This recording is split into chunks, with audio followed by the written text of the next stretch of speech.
We need a new system. We need a new society. We need to demand that which may have sounded impossible even a few weeks ago, but is not only realizable, but an imperative necessity.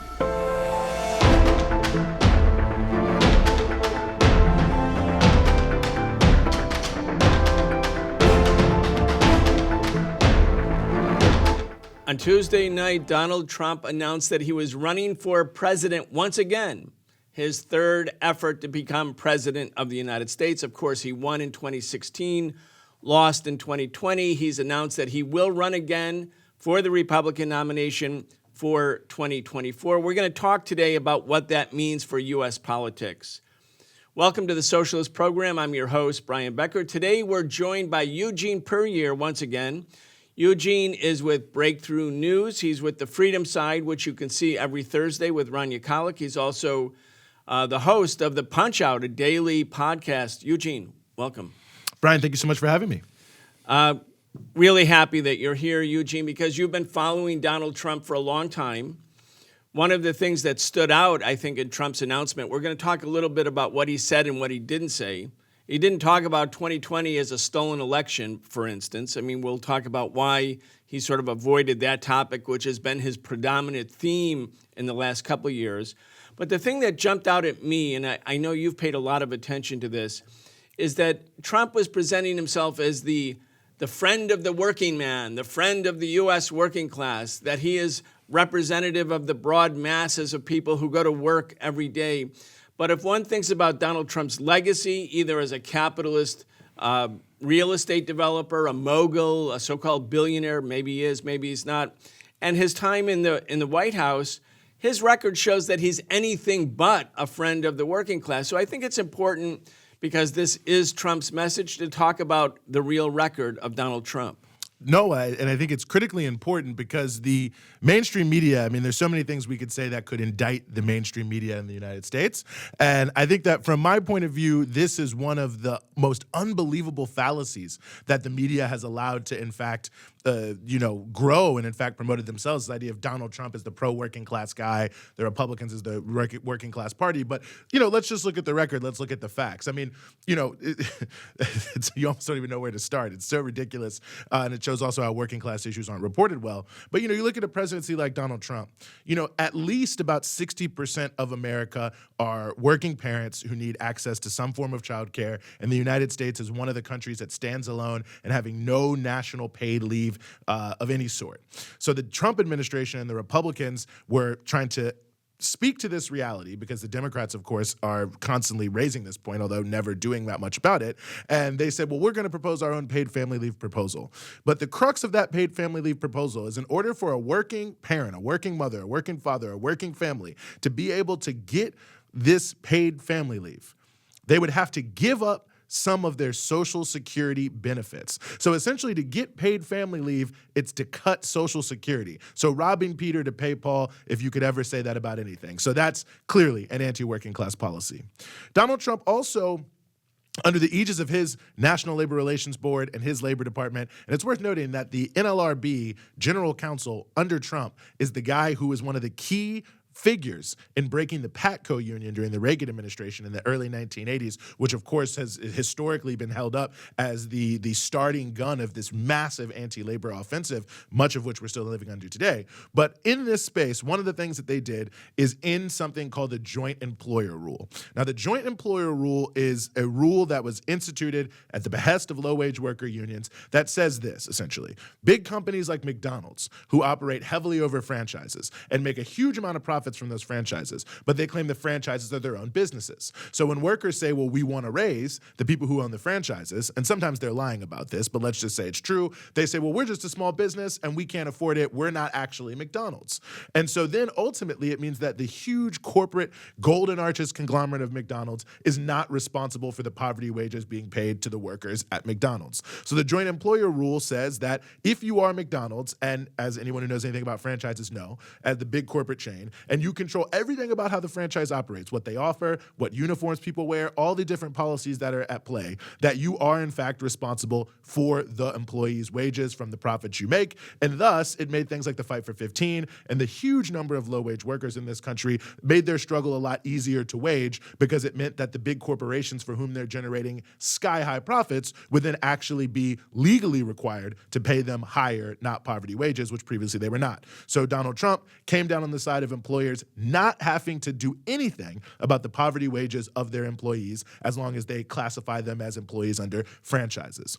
You can make the same point that Donald Trump wanted to veto, or said he would veto, a law that would raise the minimum wage to $15 an hour in the United States, like the Raise the Wage Act, which speaks to this low-wage worker potential point here, because 32 million workers in America would get a raise under the Raise the Wage Act, an average of $3,300 per person. So thousands of dollars per worker for 32 million workers. So whether it's cutting Social Security, which they wanted to do in and of itself, and raise the retirement age under Trump, whether it's not having any real paid family leave, whether it's trying to destroy the rights of low-wage workers and the rights of unions more generally, Donald Trump made it more difficult under his presidency for unions to talk to workers on the job. He made it easier for employers to fire employees for organizing unions on the job. And he claims to love all these great manufacturing jobs in the history of America, all of which was made possible really by the organized labor movement in the United States, at least in terms of workers here in the U.S., what made it possible. And when you look at it like that, he did everything possible to destroy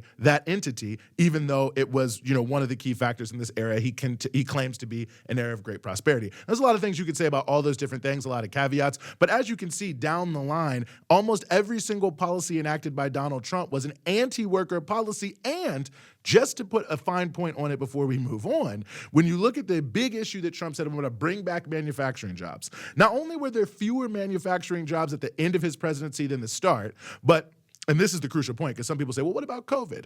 If you strip out the manufacturing jobs lost during COVID, Trump's rate of creating manufacturing jobs was no higher than President Obama's. And of course, almost everyone said that was far too low, and it was not good for large portions of the country that depend on manufacturing. So at the end of the day, Trump didn't even keep his main promise to the working class in the United States. And then in terms of his actual policies, he did everything possible to make it easier for employers to have more power over employees and make more money as a result. Yeah, very, very, very important facts. Eugene, the minimum wage was last raised, the federal minimum wage was last raised in 2009. So we're talking about 13 years with no pay raise. It's $7.25 an hour. Donald Trump promised that if the bill came to his desk to increase the minimum wage, he would veto it. He promised to veto a raise for low-wage workers, minimum wage workers, who have had the same minimum wage since 2009. That means it's lower, considerably lower, like 60% lower in terms of purchasing power than it was when Dr. Martin Luther King organized the Poor People's Campaign in 1968, which was against poverty.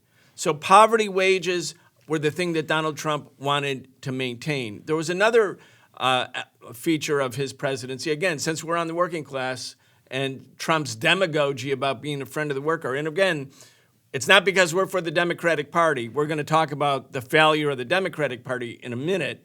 But our point here is that Donald Trump is a fraud. Donald Trump it's a big hoax. Workers who think that Donald Trump is for you, forget about it. He's not for you. They amended under Trump a regulation in the Department of Labor such that workers who were salaried employees, but at the lower end, maybe a supervisor, a lower end of the clerical office type job, if you worked more than 40 hours, your boss had to pay you overtime. If you had to work 50 hours or 60 hours, you're going to get time and a half. Trump reduced that amount such that if you made more than $35,000 a year as a salaried employee, you were not eligible for overtime pay. And again, these are people, salaried employees, but on the lower end of salaries. And that was a loss of $1.2 billion in lost wages. Again, that was Donald Trump's policy. Yep. He went out of his way to change the rule to take away overtime pay for those workers. I think that's an extraordinarily important point, and it's worth noting the joint employer rule that I noted earlier is supposed to have cost workers $1.3 billion. So 1.2, that's $2.5 billion of, wages that were taken out of workers' pockets because of the decisions that were made by the Donald Trump administration. It's also worth noting that OSHA enforcement dropped to one of its lowest levels. Now, it has to be said, OSHA enforcement has been dropping shamefully for over a decade, but Trump did nothing to arrest it, actually increased it. So the number of workplace injuries happening. So Trump always says, oh, well, I'm for the workers, I'm for the factory jobs. Well, the reality is a lot of factory jobs, as much as we talk about these are great jobs, and in many ways, salary-wise, they have been and they continue to be, but they're extraordinarily taxing on the body. I mean, this is why things like retirement are so important for people who work in factories, because your body just becomes ravaged. And Trump actually made it easier for companies to work employees illegally. Now, against the rules, but because no one is minding the store, people are getting hurt on the job way more. You look at what happened in the meatpacking industry, where he allowed essentially, unlimited line speeds. So you think about how things come across, and they're using these big, giant knives a lot of times to cut up the meat, and it's very easy to lose a finger, a hand, an arm, to be maimed for life. And and Trump was saying that they should be able to speed up the lines, which means that even more people will be injured and maimed for life and potentially killed, quite frankly. And just generally over time, that all injuries in all categories are going up because the enforcement is going down. Overall, Department of Labor enforcement on wage and hour issues went down, which meant that there's, who knows how much, but billions of dollars in lost wages. Do you think that if Donald Trump was really a pro-worker president, he would have been the number one anti-wage theft president that has ever existed? There is more wage theft every year in the United States than all other form of theft combined. But in fact, wage and hour enforcement went down, not up, under Donald Trump. So you can see whether we're talking about because people say, oh, regulations are bad. But the reality is a huge number of regulations that exist in the country are the product of working class movements of people trying to prevent rich corporations from destroying their bodies, poisoning the air, poisoning the water, and poisoning the soil where they live in order to have people be able to live a healthy, decent, longer life. And Donald Trump ultimately was colluding with corporations to make sure that the average worker actually has a shorter, less healthy, more polluted form of living. We have a national treasury, Eugene, and Donald Trump plundered that. He looted it, pillaged it for the sake of the rich. Donald Trump was, in fact, Robin Hood, but in reverse. Take from the poor, give to the rich. Let's talk about the 2017 tax plan. It was a $2 trillion giveaway, basically, to corporations. The corporate tax rate went from 36 to 21%. Billionaires like Donald Trump and his kids, or if they're not billionaires, they're close to it, they're paying a lower tax rate than workers making $50,000 a year.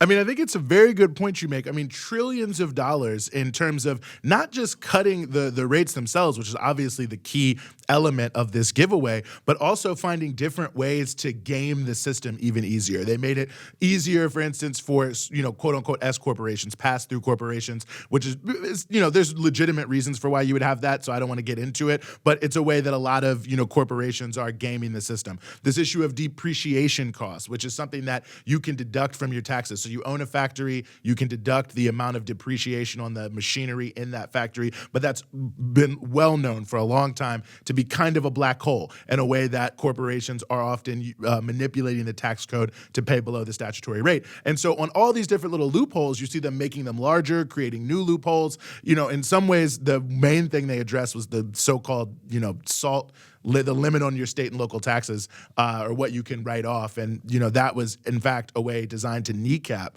majority, sort of progressive, liberal-leaning cities, because obviously if you can write off all your state and local taxes, it gives them more scope to raise taxes on really anyone, but certainly on the very, very wealthy without people complaining that much. So if you put a cap on that, that means that they're probably going to reduce their taxes. So it's kind of like a double giveaway in a way, that it is a giveaway at the federal tax level, but it also creates an incentive at the state and local tax level to at least not increase, if not decrease the taxes, and certainly to decrease social spending, or at least not increase social spending, because because of now there being essentially a penalty built into the tax code for more progressive states and localities that want to tax the ultra wealthy who obviously have unlimited amounts of funds and are not worried about it at all. So you can see that the entire structure of how Donald Trump approached the issue of taxes was essentially handing it off to the richest people on earth. And you can see, because you look at, say, the Wall Street Journal and other people who have been very critical of Trump on many things, but they always come back to say, but the tax cuts, those were good. The tax cuts, we were with that. And you look at, the biggest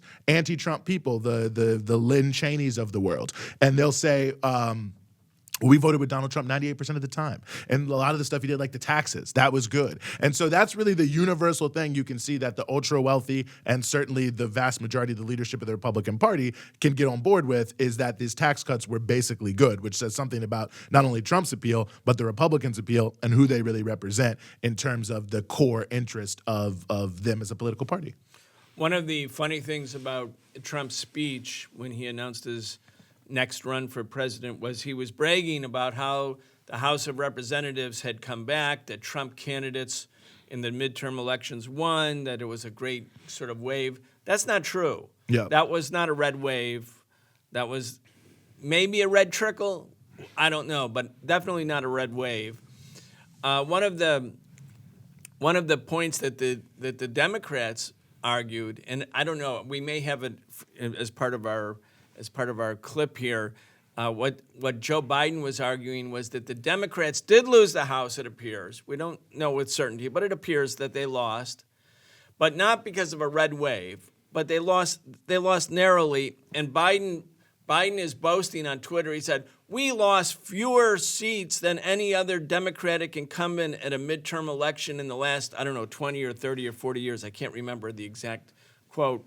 But here you have Trump bragging, well, we did it. We got the House back. The Democrats are saying, well, we didn't lose as badly as we thought. I mean, that says different things to different people. One, it says the electorate, you expect the electorate to be disappointed when the Democrats or the Republicans take office because they're not going to deliver the promises that they made. They're not going to make the lives of the electorate, or certainly the working class, better.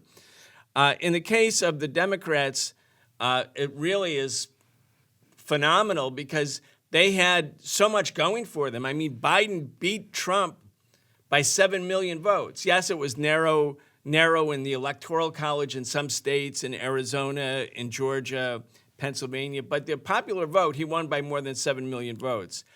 And when Biden came in with this, I mean, nobody voted for Biden because he was Biden. They voted for Biden because he was not Donald Trump. Mm-hmm. It showed Trump's policies were hated by the majority. And so people wanted to get rid of Trump. And so Biden came in and he had the Build Back Better plan, sort of speaking to this anti-Trump wave that really did exist in 2020. In a way, he adopted Bernie Sanders' program, Build Back Better, they called it. If they had actually implemented Build Back Better, this would have been a phenomenal blowout for the Democrats. But they didn't. The Democrats had the House, they had the Senate, they had the White House. They didn't deliver. Let's talk about what Build Back Better was and why the Democrats, in spite of the fact that they controlled all branches of government, at least the executive branch and the legislative branch, failed to deliver. Well, I think it's an important question. I think it's worth noting that the original Build Back Better plan was, widely popular, majority across the country in almost every single swing state and generally, and even majorities amongst Republicans in certain states, especially around certain provisions of Build Back Better. So the idea that this was some sort of partisan left-wing bill or whatever, the way the Republicans and even some Democrats were presenting it is completely ridiculous when you look at the electorate. But in fact, it was centered around the things that by and large, most people want to see happen and that have been really the axis of discussion of politics in America at this sort of high level for, really over a decade now. And it included a number of different points, but, on the healthcare front, for instance, expanding Medicare by lowering the age and making more senior citizens eligible, but also providing vision and dental care, which is sort of shocking that that's not already provided. That's because, Eugene, you have to understand, when you get older, your vision gets better. and your hearing gets a lot better, which is why Medicare doesn't include dental or vision. Yeah, I mean, really just amazing on so many levels. So, but a generally popular point that people were raising. It included basically a range of expanded spending in existing programs where there was huge need. So, for instance, $70 billion to try to clear the backlog of repairs for public housing that around the country has basically become slums, and $90 billion, for more affordable housing. That was, also a major issue there. Of course, there was the issue that was brought in of the paid family leave and a broader expanded paid family leave Universal plan. pre-K, which Universal would be pre-K. for parents, huge. Parents for working class people would be massive, really. And so you had a number of these different points. And then there was also, at the earliest stages, an infrastructure part of the piece that, did pass in a very truncated, watered down form subsequently. But at the end of the day, what you had in Build Back Better, you had free community college. That was also a part of it. There's a range of things that existed. But basically around healthcare, education, the need for expanded social protections for working class people, the need to address affordable housing in the country, which is obviously a massive crisis. I mean, there was significant money that was then being placed towards those points. There was other elements of it, but you could see that it was broadly popular because it was broadly addressing, including climate change, by the way, and it was saying that it would basically put in place things that would mean a 50% reduction in greenhouse gases in the United States by 2030, so by the end of this decade. So on all these crucial major issues, they were going to do something. Now, in most of the cases, it probably wasn't enough. More could have been done. All those things could be true. But at the very least, it took the sort of bull by the horns of the issues people care about and said, well, we're going to do something, whether you think it's enough or not. And thus, it was broadly popular, even amongst many Republicans in many states, swing states across the country. So it speaks to the electoral potential. But it didn't happen. And it has to be said, yes, the Republicans to some degree are to blame because they are universally were against it. But the Democrats really defeated themselves. And they defeated themselves based on their own pro-capitalist strategy in the first place. And I think the thing that we have to remember about the two political parties, I mean, the Republicans are so capitalist, you can really never go too far to the right. Because no matter how far to the right you go, your core agenda is still the core agenda of the funders of the Republican Party, which is to make them very rich. But on the left, it's different. The further left you go, the more you're critiquing capitalism and the more you're saying that capitalism is not the solution to all of our problems. But that means the ultra-rich people and the elites that pay for the Democrats like that a lot less. But the reality is the base of voters the Democrats appeal to, who tend to be lower-income working class people, people of color, younger people, want to see these more progressive policies, even if it means they are critiquing capitalism or pro-socialism. They at least want to see some of that start to happen. So the Democrats have this deep conundrum. They try to get around it by saying, well, we're going to build a big tent political party where everyone's welcome, although the left is not ever actually welcome. But the real left is never welcome. Even the fake left is only halfway welcome. Even the liberal left is basically marginalized. Not to talk about the socialist left, not to talk about our left. So inside of the Democrats, there's this institutional reality from the leadership, not just the political leadership, the Nancy Pelosi's, but the real leadership, the people who spend the money and the various businesses that sit at the heart of that. And people have to understand, the people who buy the media ads, that's one of the biggest industries that there is. The consultants and all these other people. I mean, there's hundreds of millions of dollars a year that is being spent on this entire sort of political circus. And all those people have an agenda to try to keep that gravy train going. So amongst those elite, super rich, hyper rich people, they have this agenda to insert within the Democrats as many conservative, pro-capitalist people as they possibly can, while still trying to have some semblance of addressing the things that their base cares about. But then in these sort of crunch time moments, that's when it comes out. And you see that basically there's a conservative, center-right, pro-capitalist majority inside of Congress, regardless of what the party labels say, that was not going to support this kind of expansive social policy. And why? The reason is very clear, because in order to pass Build Back Better, you had to raise taxes. And you could see Joe Manchin was willing to come out there and say it pretty directly. Kristen Sinema at different times also willing to say it pretty directly, that they did not want to support this agenda because it was too expensive and that paying for it with tax cuts was irresponsible. They sounded just like Mitch McConnell, and that they had to slim down the package. So regardless of the actual need, regardless of the problems that existed, they said we have to spend only a certain amount of money because anything else is too much for the ultra-rich to pay. And they also threw in some complete nonsense about inflation. And so ultimately what happened is the package was sunk. Some elements of it subsequently were able to pass in an extremely watered down form. But you can see how this sort of anti-democratic nature of Congress in and of itself. I mean, like, why does Idaho have 2 senators and California?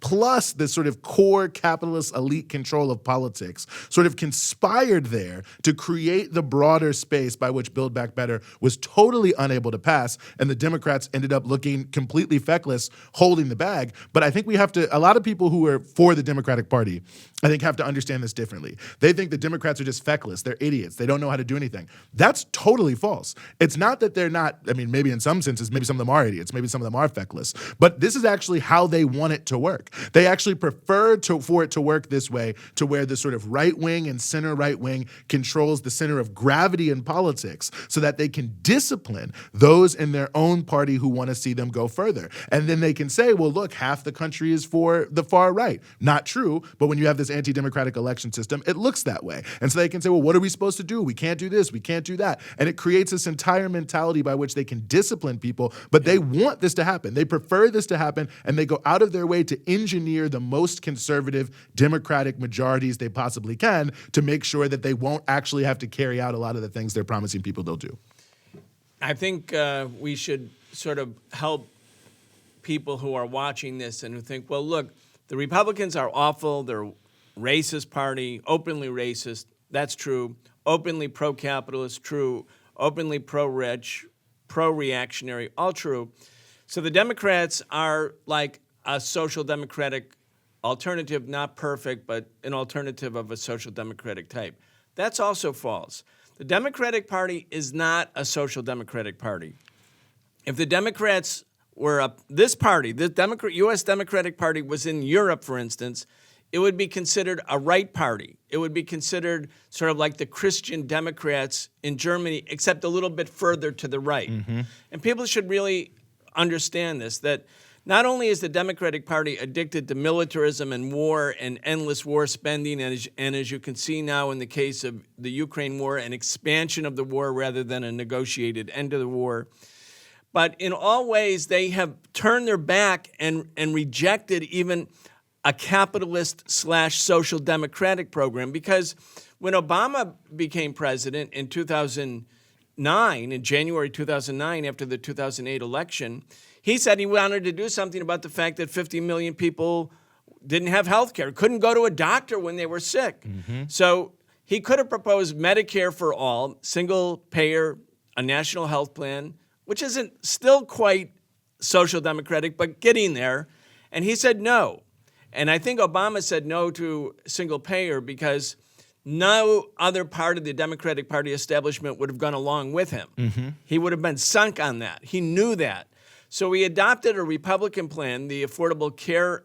Well, it's worth noting before that he had the public option, which he also dropped. And by the way, some people said, well, it's because the American people weren't ready for it. 77% of the population, according to a New York Times published poll in March 2009, said people supported single-payer health plan. That means it's more than the Democrats if you have 77% or 70%.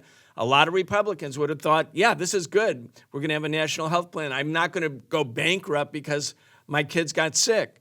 So the Democratic Party won't even adopt a minimum social democratic program. In fact... And negotiated it away. The public option, they never even argued for it in the Obama administration because they made a secret deal, not secret deal, but a deal behind closed doors, I believe with the hospital industry, but some of the other big healthcare companies, to basically say, okay, we'll drop any form of socialized healthcare if you'll support whatever else we come up with, which ends up being this Affordable Care Act. Which privatizes healthcare completely to the benefit and great profits of the insurance companies, the pharmaceuticals.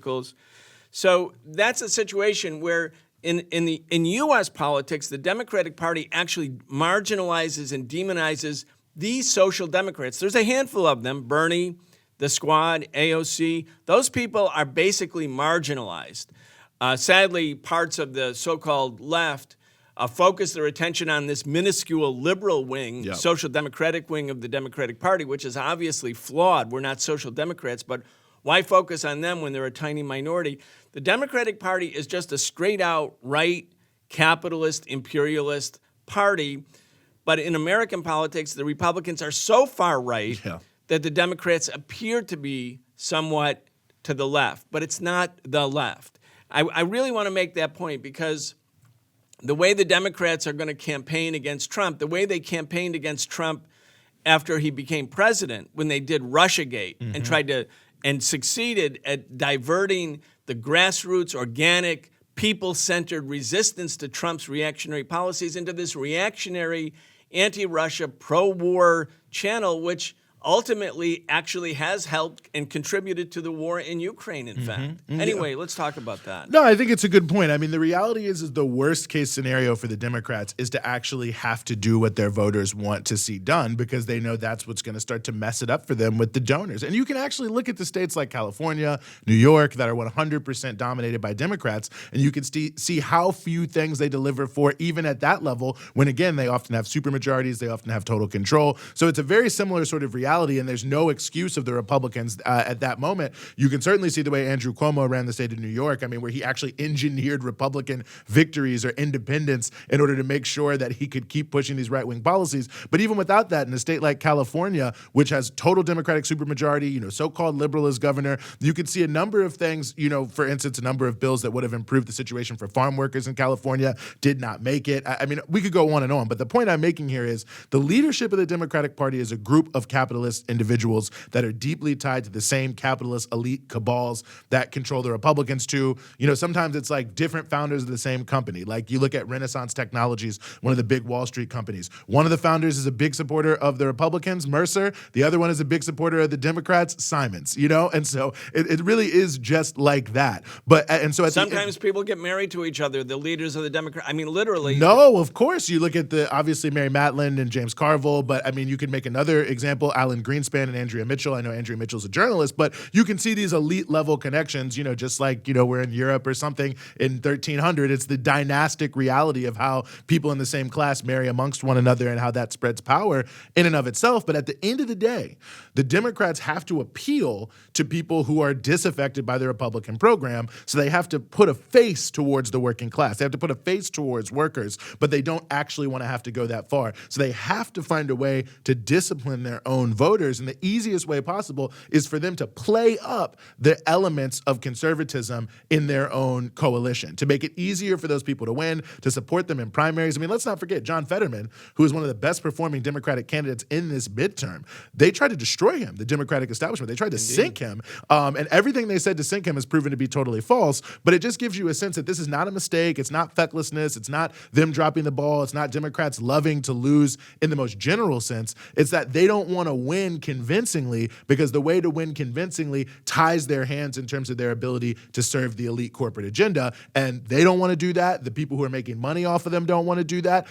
All of this is a deep business relationship. I mean, yes, it's corporate donations, but it's not just the corporate donations. It's that there's hundreds of millions of dollars that people are getting rich off of because of the way politics works now that they also want to work. The consultants, the media buyers, all those people, they also want to work against insurgent candidates and don't want them to win for the exact same reason. So there's basically a conspiracy to keep the country in a more conservative space than the actual people in the country want it to be because of this elite corporate agenda being in control. Yeah, it gives the false impression that the working people in the United States are just very, very far to the right.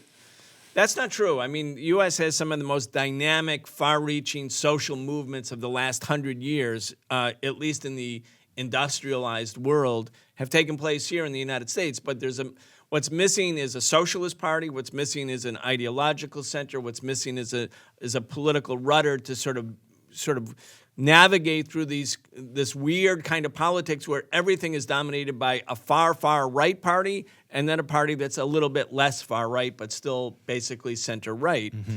One of the things that makes all of this a little bit also confusing, and Donald Trump has used it to his advantage, is that the Democrats are so warlike, the Democratic establishment. I'm not talking about the Democratic base. I'm talking about the people you were talking about, the elites.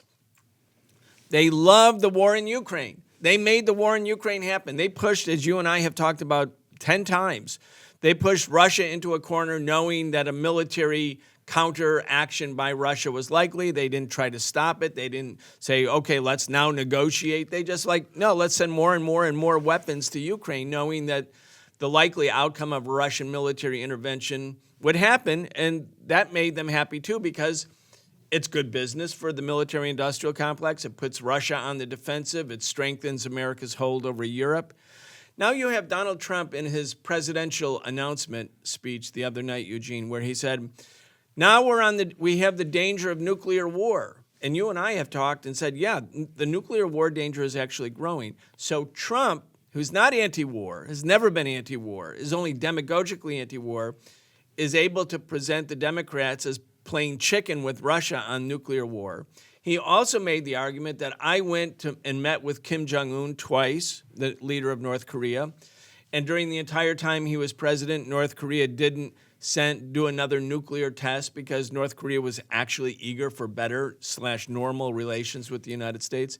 So on one front, Trump, this right-wing hack, racist, and really pro-war, demanding that all of Europe spend more and more on weapons for NATO, he's now able to demagogically present himself as somehow the man of peace because the Democrats condemned him for trying to negotiate a peace deal on North Korea. The Democrats condemned him for wanting better relations with Putin, which, by the way, if you look at the record, Trump imposed more sanctions on Russia than Obama did. And in fact, Trump sent more advanced lethal weapons to Ukraine than Obama did. Obama was cautious about that. Anyway, this is a weak spot for the Democrats because they really are a party of imperialism and war. And the masses of people, including people who vote Republican and Democrat and are independent, don't want war. Anyway, It's a real thing. It is a real thing. And, Trump is smart enough to know that foreign policy issues are so far afield from what most people in the U.S. are really familiar with. And he's also so willing to lie without any compunction that he can take advantage of this because he doesn't really care about not only contradicting himself, but saying something that he knows he will later on not go on to carry out. So he can see the weakness of the Democrats as such a pro-war party. And he knows that most people don't know enough to fact check him on these issues. So he's just going to get up there and just lie about his own record and his own reality in order to be able to capitalize on anti-war sentiment in the population. I mean, there was an interesting study that was done in 2016 that Trump overperformed in critical counties in Michigan, Pennsylvania, and Wisconsin, which were the three key states in that year. I think those were the three, but at least Michigan and Pennsylvania. I may be getting the third one wrong. But either way. And Wisconsin. That he did better in the counties that lost more people in the war in Iraq and Afghanistan. And so obviously he was able to capitalize. But then as you point out, his record well, before we get to his record, I think we also just have to talk about this is a very common rhetorical trick in U.S. politics. The party that's out of power will criticize wars by the party that's in power when they're unpopular because they know they can gain. The best example I can have that maybe is relevant to people who are alive now, if you will, is the war in Yugoslavia in the 1990s. You will remember very well, Brian, there was a lot of Republicans who were criticizing the Clinton administration, criticizing the war, even so much so that George W. Bush, many people forget this. He ran on the thing that I'm not a nation builder and I'm not going to be out here like Bill Clinton waging all these wars and trying to rebuild all these countries. And we can see George W. Bush, the exact opposite of what he campaigned on. Of course, there's the famous Woodrow Wilson. You could argue the same with Bill Clinton and the peace dividend. We could go on and on and on. LBJ against Goldwater. LBJ said Goldwater will take us to war.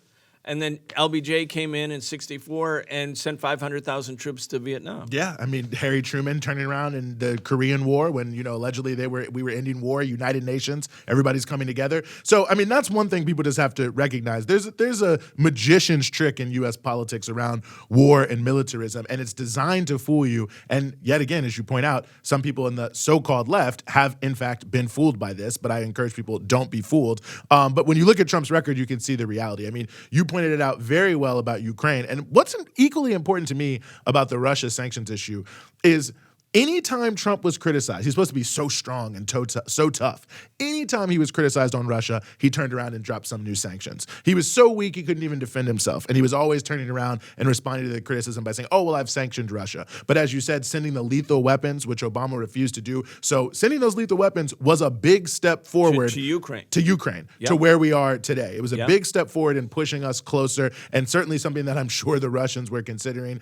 Trump was the one who was urging Egypt to bomb the Grand Ethiopian Renaissance Dam, which could have opened up a massive war in the Nile Basin. Unfortunately, that did not happen, but you can get a sense. He claims to be so against all these wars. Well, not only did he stay in Afghanistan, one of the wars he had criticized, he dropped the so-called mother of all bombs. He said he wanted to expand the U.S. nuclear arsenal in the biggest way that had ever been done before. Thankfully for him, Obama had already started doing that, but not only did he not stop it, but he extolled the realities of nuclear weapons. His entire, the thing he stole from whoever he stole it from, Reagan or somebody, peace through strength, of making the military so big and so violent that no one would dare to come against America. But if you're going to build it up, you're definitely going to use it. The push to remilitarize Europe. Let's remember that before this happened, people were saying, oh, Europe is remilitarizing. It was Trump who made the big issue of the 2% contribution of NATO countries to their military, that you should have 2% of your budget or 2% of GDP or something like that going to military spending. Yep. And he was the one who took the hardest line of any American president on telling Europe to remilitarize. And let's note, Ursula von der Leyen, who's now the head of the EU Commission, who is the defense chief in Germany, for many years, used to always note about this, that one of the most important things for Germany was to get more in Africa. So Europe remilitarizing was also a militarization of the African continent, because you look at France, you look at Germany, the vast majority, Italy now too, by the way, the vast majority of how they're saying they're going to use their militaries against Africans and in the African continent. So that was also Trump. Of course, removing himself from the Iran nuclear deal and raising the possibility of major conflict, even nuclear conflict in the Middle East, and the, the sanctions, the aggressive sanctions regime, the maximum pressure regime on Iran, which was absolutely brutal in terms of hurting people's lives, the huge amount of sanctions on Venezuela, which not only destroyed the economy, created a mass crisis. That's all Trump. That's all Trump. This is all Trump. Tightening the noose on Cuba.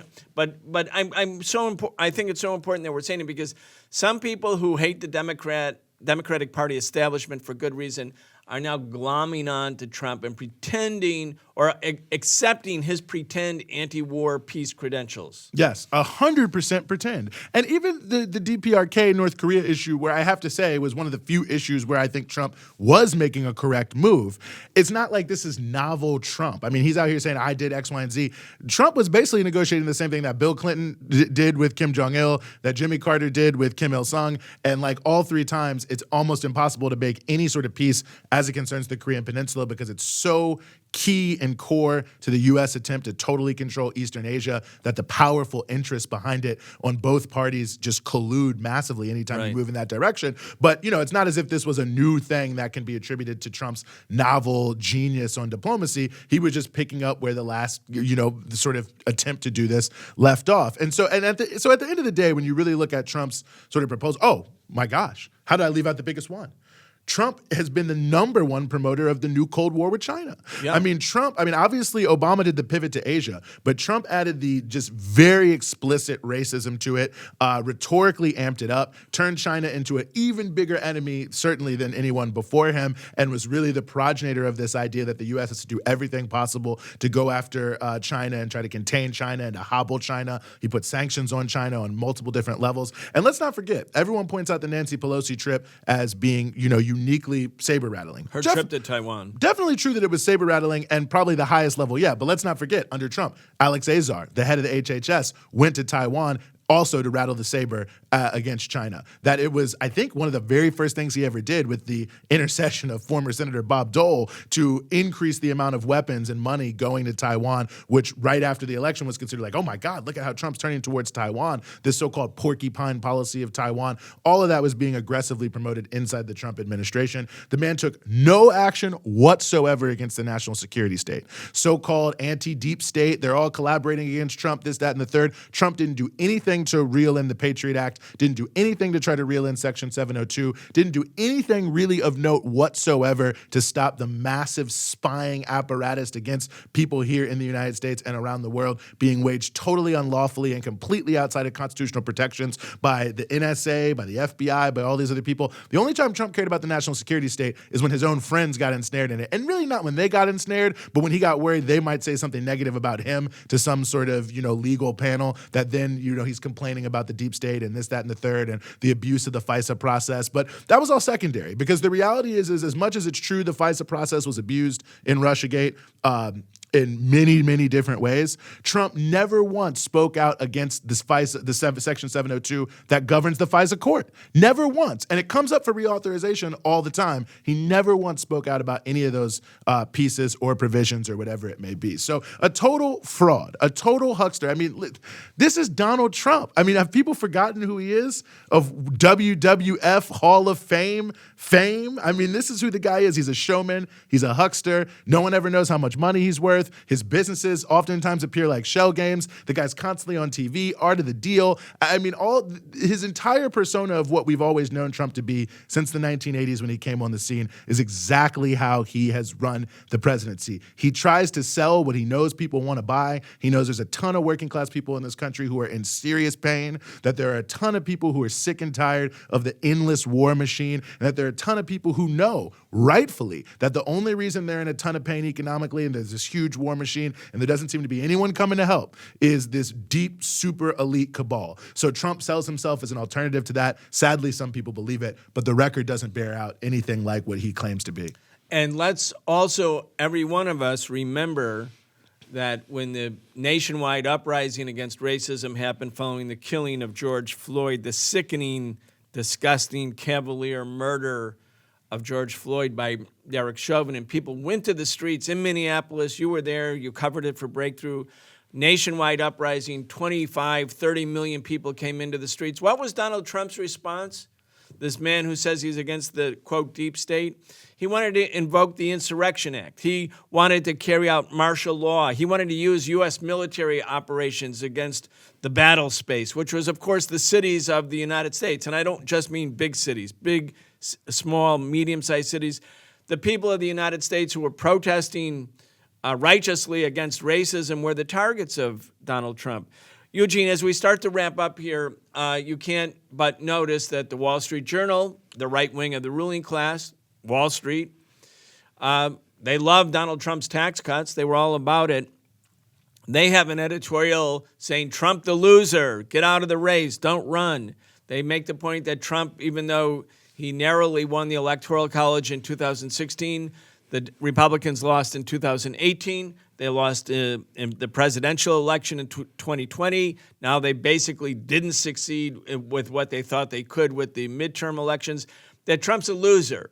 The New York Post, owned by Murdoch, who also owns Fox News, they had a front cover that mocked Trump. It was like Trumpty Dumpty, who could not build a wall, had a great fall, and all the king's horses and all the king's men couldn't put Trumpty together again, using a takeoff on the child nursery rhyme.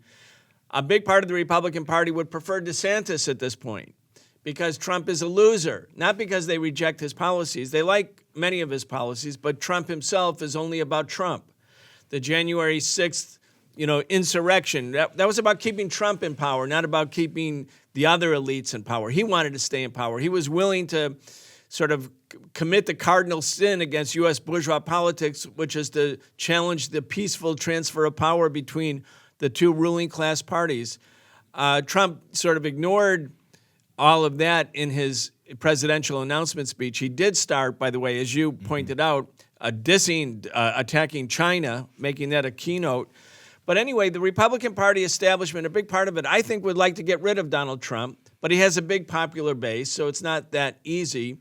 The Democrats seem to favor running against Trump compared to others because, let's face it, Joe Biden could not have become president except he had Donald Trump as his opponent. I mean, there's nothing attractive about Joe Biden as a candidate. Anyway, let's just talk about how the ruling class centers of power are looking at the Trump announcement.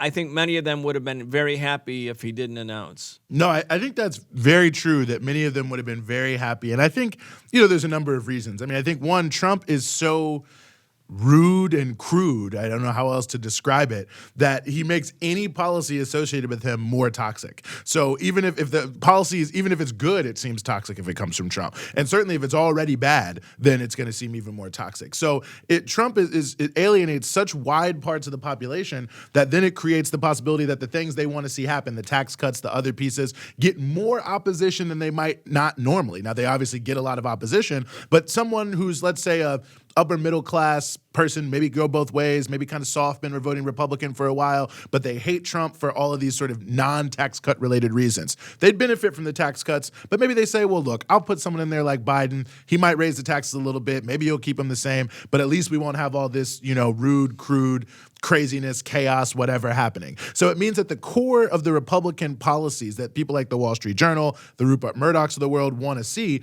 those policies become endangered by Trump because outside of their own unpopularity, it carries the sheen of unpopularity. I mean, it's the same reason, if you think about it, why the Republicans tried for so many years to use dog whistle politics and not outright racism, because they knew in the wake of the civil rights movement, and this is really why they were able to capture so many of the former segregationists, because they were able to help them kind of upgrade their game a little bit, that you couldn't just come right out and just be like old school George Wallace segregationists. Like at this point, if you're going to do that, and of course this is what Lee Atwater said very well about the campaigns he ran in the 80s and the Reagan administration, the George H.W. Bush administration. This is certainly something that many people, including H.R. Haldeman, said about how Nixon looked at things. We have to look for other random issues like taxes, like whatever it may be that we can present kind of neutrally, but the core of which we can still kind of appeal to the same constituency that the sort of Jim Crow bourbon ruling class was appealing to, and use them politically, but we don't want to be too captured by the idea that we're racist segregationists, because people don't like that.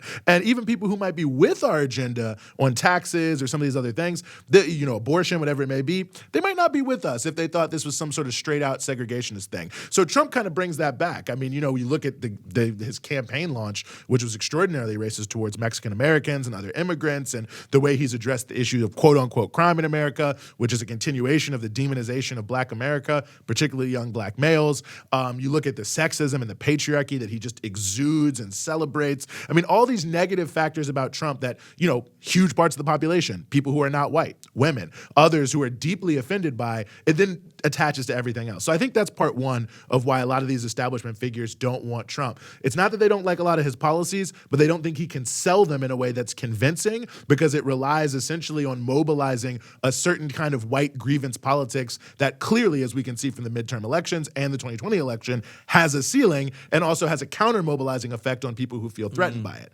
I think there's a couple other elements that are relevant to this, or really one other one that's relevant to it. I think for the Wall Street Journals of the world especially, they don't like the fact that Trump is willing to sort of expand the bounds of some of the things Republicans have been unable to say. I mean, of course, Trump is very pro-war, but just the fact that he's willing to criticize war, I think, is a problem to the Wall Street Journals of the world, who are hardcore neocons who want to celebrate. And if you look at the op-ed page, all the stuff they're ever writing is people celebrating the use of American military power to control the world and to shape the agenda of every single country. So they don't like that someone is at least creating space for that critique to grow. They probably don't believe that Trump is for real on a lot of these things, but if you create more space in the conversation, people who are for real, people who are real activists who really want to see an end to war, that gives them a little bit more oxygen. I think also Trump has introduced class back into politics. That is bad in America. If you look at the history of American politics, the ruling elite does everything possible to kind of declass the discussion. You look at countries like the UK, capitalist country, but like they'll keep statistics based on class. There's a strong class identity in the discussion of how politics plays out. But in America, they want you to think that everyone's about to be the next millionaire, that there are no working class solidarity interests, everyone's middle class, you're constantly moving up in life, we live in a meritocracy. And so ultimately, that's another way, another reason why these wedge issues are consistently used by both major political parties, totally decontextualized from the class structure and the political economy of our society, because it helps muddy the waters about who really runs society, the tiny number of people who, control everything, right? Like basically society is broken down into people who got to get up every day and work to survive or hustle, and the people who are guaranteed to survive no matter what because the other people working are generating their income. And when you have that kind of consciousness, it changes how you view politics, and it usually doesn't change it in favor of the ultra-rich. So Trump has, again, opened up a little oxygen for class politics. It's totally fake, totally demagogic, but the very fact that he's talking about the working class, introducing it back into the political discourse, means that people who do speak for a working class agenda have the opportunity to step up and say, well, that's not the real working class agenda, this is what it is, and then you can contest that on the basis of, the validity of the various points. So I think these people don't like Trump because he makes it difficult to sell their policies, but he also opens up too much political space for their real opponents, the true left, the real pro-working class, anti-imperialist people, to also be able to gain more legitimacy and gain more oxygen. So it creates a sort of chaotic element and destabilizing element into the body politic that I think is very dangerous to a lot of these establishment Republicans. And so now you can see that they are turning on him. Also, the Club for Growth. I mean, the Club for Growth, who used to be one of Trump's biggest allies, which is essentially just a Trojan horse, super PAC, dark money outfit for the richest people on the planet, is now becoming the number one promoter of DeSantis against Trump. And so you can see all these elite players are coming into the fray to try to knock Trump out the box. Now, will they be able to? That I actually doubt, because they're all so hollow that even Trump's fake appeal to a lot of his base is so much more substantive than their attempts to address it in the most ridiculous way that I don't think they can succeed. But you can see that, you know, there is obviously sort of an elite reaction to Trump on the right wing that's a little bit negative because they feel he doesn't really represent the best vessel for their politics. Now, that being said, none of the people they had before him, who they also championed, were better either. I mean, that's why Obama was winning. But you can at least see that nevertheless there's an attempt to close down the politics of the Republican Party away from Trump and more towards someone they view as more acceptable to the needs of the elite agenda and more pliable, because Trump is rich. However rich he is another issue, but it's not like he needs these people to survive. But a lot of these career politicians, they do actually need them, which means that you can crack the whip on them quite a bit more. All right. We have had the midterm elections, and 2 days later, the presidential race has started. The midterm elections, Eugene, as you alluded to, $16.7 billion was spent on elections that are not the federal elections, not the presidential elections. That means a great deal more will be spent in the coming elections. Donald Trump is running again. We're off to the races, so to speak. I think it's critically important for working class folks, progressive forces, people who want to fight against racism or patriarchy, fight for LGBTQ rights, fight for the right to unionize, to have an independent political orientation towards the plutocracy, not a democracy, the rule of money, the plutocracy. When you're spending $16 billion on a midterm election, that's the rule of money. It's going to be highlighted again. Eugene, we have to be able to pay attention, critique the candidates, critique the Democrats and the Republicans, and at the same time not get sucked into being like spectators to this spectacle, and instead to build an independent grassroots working class movement, a multinational working class movement for real justice, because that's where change comes from. You get the last word. Well, I think that's an extraordinarily well-taken point, and you can see these. I mean, it really is a plutocracy. I mean, I already mentioned Andrea Mitchell being married to Alan Greenspan, but here's another example of how these people are all one and together. Tucker Carlson, allegedly the number one enemy of Hunter Biden. Who did he ask to write a recommendation for his kid to get into Georgetown University? Hunter Biden. So you can see it's all, you know, they're all in the same country clubs, the same elite universities. I mean, it's the elite reality of having a certain level of money and the things, the institutions and the rewards that gives you access to. It's all one piece, and they all manipulate everyone else, whether it's, you know, George Soros on the so-called liberal side, whether it's Timothy Mellon of the Mellon banking fortune, who also has his own huge corporation, on the Republican side, whether it's, you know, Jim Simons on the Democratic side from Wall Street, whether it's Ken Griffin from Citadel Capital on the Republican side on Wall Street. It's all the same big money institutions manipulating the two wings. It's two wings of the same bird at the end of the day. And I think that's why you have to look at what has been the most insurgent political moments in the country tend to be when there are independent movements that can't be controlled by either party. And that's what makes them terrified. I mean, you look certainly at the populist movement in this country that was drowned in blood because you had poor black people and poor white people. Yeah, they still had a lot of differences, but they were coming together to say, well, at the very least, we're all going to be against monopoly capitalism and big money, whatever else we disagree on. Murdered people, stuffed ballot boxes, stole elections. The Reconstruction governments in the South just before that, same wing. The civil rights movement, actually, which why did they kill Malcolm X? Why did they kill Martin Luther King Jr.? It's because they couldn't be controlled. They were actually expanding the boundaries of political imagination beyond the two-party system and getting millions of people to follow them. And so ultimately, you can see historically the most dangerous thing to the ruling elite are independent political movements that cannot be controlled. Now, they may have a lot of different contradictions. They may tack this way or tack that way. Different people may have called themselves different things. But really, the class independence of mass movements in this country that are made made up primarily of working and poor people, and that are led by working and poor people, and that are funded by working and poor people, and who at critical moments say, well, we're just not going to do what you say. We're just, I mean, as Malcolm X said, well, I'm not going to promote a policy that traps the black community in the two major party system, and I'm going to call out both parties. Martin Luther King, I'm not going to stay silent on the war. I mean, forget not staying silent on the war. In 64, they said, don't protest because you don't want to hand the election to Goldwater. King would not agree to that. The SNCC and the Mississippi Freedom Democratic Party who wouldn't agree to the Atlantic City Compromise in 64. So even these things that are not like explicitly super radical things, you could see it still spoke to the general fear. Where, Reconstruction was not a Paris Commune style movement. It was an American democratic movement in the truest possible sense. Still was drowned in blood and destroyed because it was too independent. You can't have a movement of poor and working people in this country that refuses to bend the knee to the two major political parties without them freaking out and combining and trying to destroy you. So if you feel that the two major political parties, and not really even the parties, because the rank and file of these parties have no impact on how they're actually run, but the core elite billionaire adjacent people who run them, if you really feel that is the core of what is holding back society from improving and advancing and becoming better so that everyone can live longer, better, healthier lives, then you have to build an independent political movement that is going to make them freak out, because that's the only way that you can start to change the ground underneath the broader political body politic